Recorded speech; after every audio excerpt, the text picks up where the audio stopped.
Olá, graças e paz para todos os alunos. Vamos aí continuar sobre a nossa matéria de homilética. A quarta unidade do livro, a estrutura do sermão. Segundo a orientação que o autor nos traz, qualquer explanação de assunto ou preleção requer organização, ordenação lógica e clareza, sendo o sermão uma explicação da palavra e da vontade de Deus a partir da Bíblia.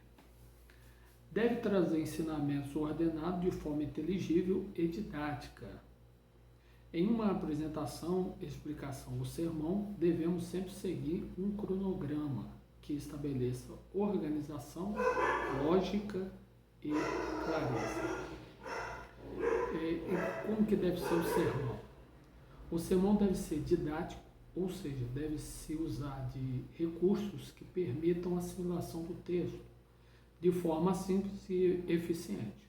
Existem princípios básicos que foram desenvolvidos através dos anos que, se seguidos adequadamente, permite construir um sermão sólido e coerente. Esses princípios básicos são, e aí nós temos aqui uma relação. Primeiro é o objetivo, né, do sermão. O sermão, obviamente, ele precisa ter um texto, um tema, a introdução, o corpo do sermão e a conclusão. Vou repetir, então, na elaboração do sermão, precisa ter o objetivo, propósito, alcance, desejo com aquele sermão. Esse sermão tem que ter texto, tema, introdução, corpo, conclusão. A conclusão é muito importante, ou seja, uma linguagem mais clara, o sermão precisa ter começo, meio e fim. E isso então constitui a parte estrutural do sermão. Essas divisões são necessárias para que se estabeleça o cronograma do sermão. A seguir, abordaremos cada um desses conceitos, a fim de esclarecer, já que eles são fundamentais para se estruturar um bom sermão. Primeiro, vamos então ao alvo ou objetivo do sermão. Precisa ser estabelecido antes da apresentação. O objetivo desse sermão, no caso, ele tem que ser baseado na inspiração. Obviamente, o pregador ele precisa estar apto e preparado para pregar aquele sermão. E a partir da inspiração que será decidido o que deve ser lido e pregado para a igreja. Se não tiver inspiração, não fale. Caso receba a inspiração do Espírito Santo, procure cumprir de forma eficiente a missão que lhe foi dada. Esse primeiro ponto aqui, alvo e objetivo dos sermões, dá-nos a ideia de que necessariamente, muitas vezes, o pregador ele não está inspirado para pregar naquele devido compromisso ou naquele dia. Então, obviamente, às vezes ele pode estar passando por algum problema, alguma situação particular, e isso está atrapalhando a sua concentração, porque, obviamente, durante a proposta da pregação, a ideia que se tem é que tem que estar apto, a mente tem que estar aberta para desenvolver aquele sermão. O texto bíblico que precisa ter no sermão, seja ele textual, temático ou expositivo, o texto bíblico é a principal forma ou fonte para o sermão, e toda a mensagem deve ser fundamentada em uma passagem bíblica. Não se deve usar um texto bíblico apenas como tema ou pretexto. Use-o de fato. Não o use como mera referência teórica. Então aqui está eliminado qualquer situação de querer colocar um texto, sendo que não vai seguir a orientação do texto escolhido. Alguns detalhes sobre o texto bíblico. O texto que confere o sermão, a autoridade da palavra de Deus. Letra B. O texto é a alma do sermão e por isso deve ser a sua base. C. Através do uso do texto se ressalta a importância da leitura bíblica. Automaticamente se ensina o Evangelho. Letra D. O texto auxilia na captação da ideia central do sermão. Letra E. O texto estabelece limites e torna o sermão único. F. Ao ser lido, permite uma maior variedade das mensagens. E, em último lugar, o Espírito Santo também age no texto. Então, obviamente, o texto que é escolhido, já o pregador, ele tem ali a direção do Espírito Santo na escolha daquele sermão, daquele texto, que vai compor o sermão. Temos, então, também a exegese do texto bíblico. A exegese consiste no estudo elaborado do texto bíblico que tem como resultado uma mensagem coerente e qualitativa da palavra de Deus. Observar gramaticamente, ter mais uma tradução da Bíblia, pesquisar com carinho e zelo o contexto do texto que será utilizado para o sermão. São apenas algumas das ferramentas que devemos utilizar. A questão da exegese é muito importante praticar a exegese bíblica no sermão, porque o texto que foi escolhido, exegese quer dizer tirar para fora, né? Tornar claro aquilo que está obscuro. Então, obviamente, quando se tem no sermão o texto, a exegese que vai ser feita vai ser útil para o desenvolvimento daquele sermão. 7 passos para uma boa exegese do texto bíblico. Faça uma leitura audível, compare versões diferentes do texto. Identifique o gênero textual da passagem bíblica, ou seja, a história, se é uma história, se é uma parábola, se é uma carta, epístola ou uma profecia. Procure o sentido real das palavras principais. Anote suas dúvidas, reflexões e pontos principais. Contextualize o texto. Procure saber a época, país, costumes, tradições presentes naquele texto. Faça perguntas básicas como onde, quem, por quê, o que. Resuma em uma frase o principal assunto do texto. Então está aí os 7 passos para uma boa exegese que ajuda de forma tranquila e fácil na elaboração do sermão. O tema do sermão, ele deve permitir que o ouvinte tome consciência do que trará na pregação. É o primeiro contato dele com a sua apresentação, por isso é interessante que de início fique claro ao ouvinte. O tema deve abordar a proposta principal e o alvo da mensagem. Precisa ser convidativo e provocar interesse e a curiosidade da plateia. Um bom tema é, claro, simples e objetivo, além, claro, de ser fiel ao texto bíblico.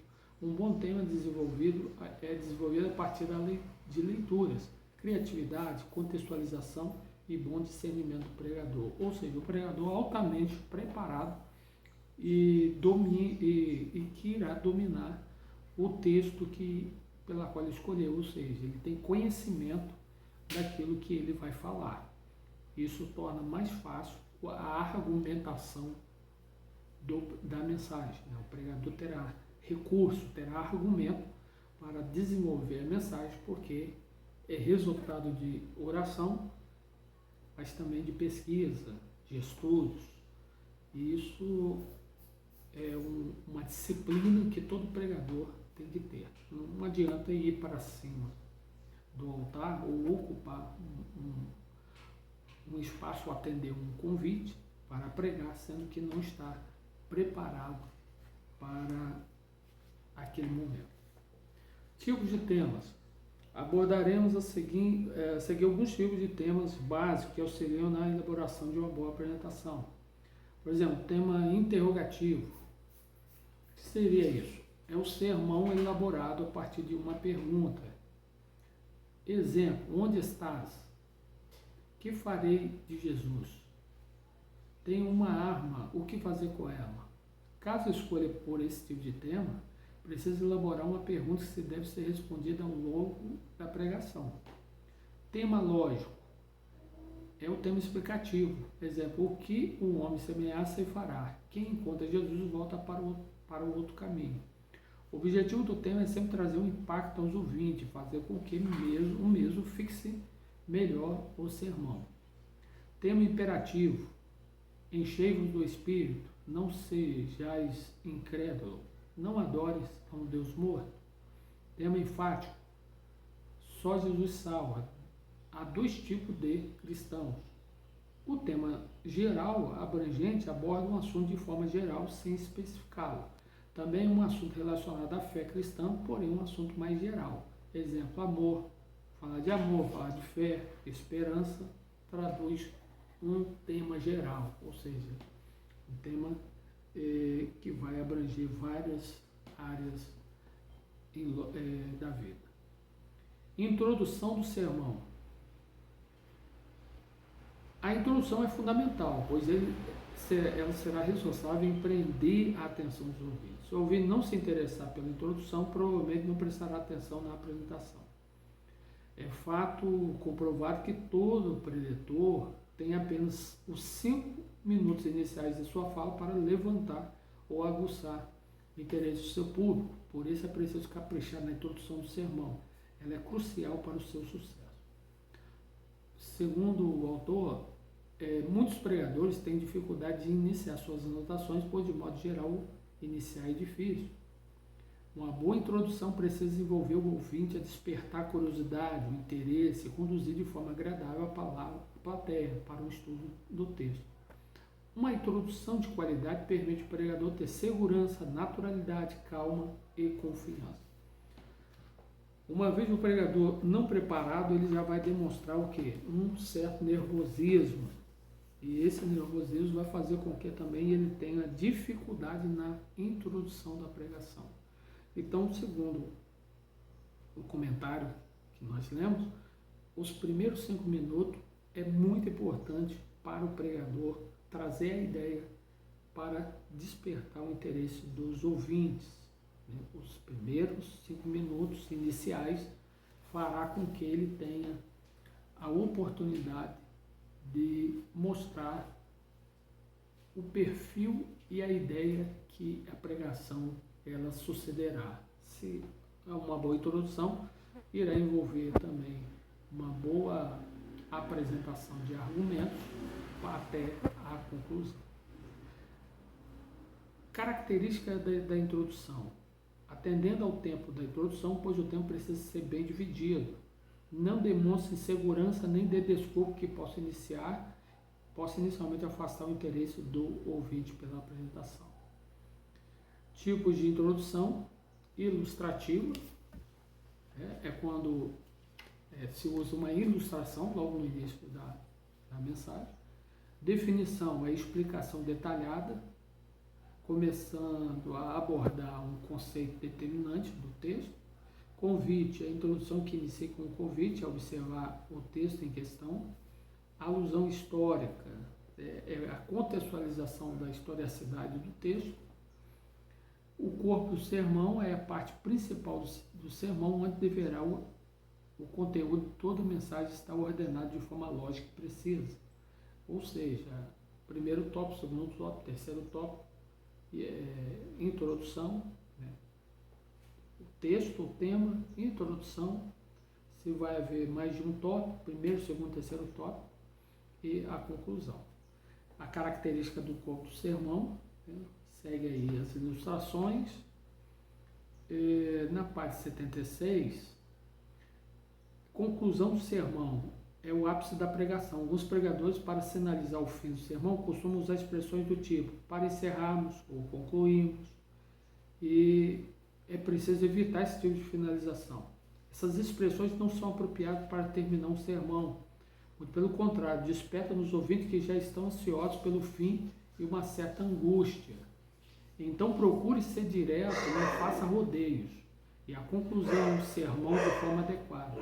Terminar um sermão com expressões acima ou com rodeios demonstra que suas ideias não foram bem construídas, ou então o seu cronograma não funcionou, ou ainda que a sua linha de pensamento foi perdida.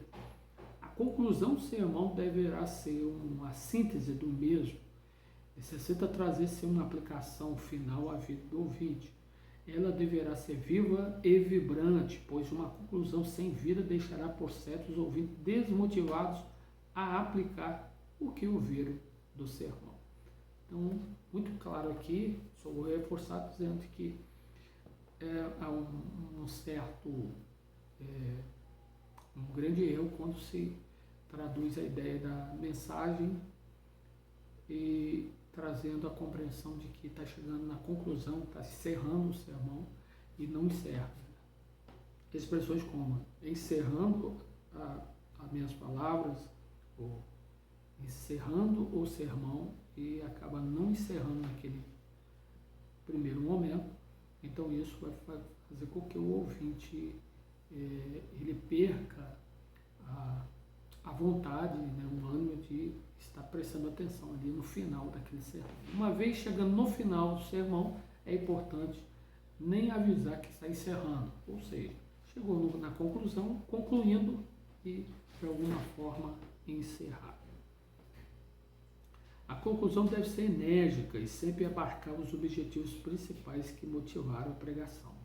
Em resumo, a conclusão deve terminar apontando qual foi o objetivo específico da mensagem, ser clara e específica, resumir de forma breve o sermão, apontar uma aplicação direta à vida dos ouvintes, ser breve.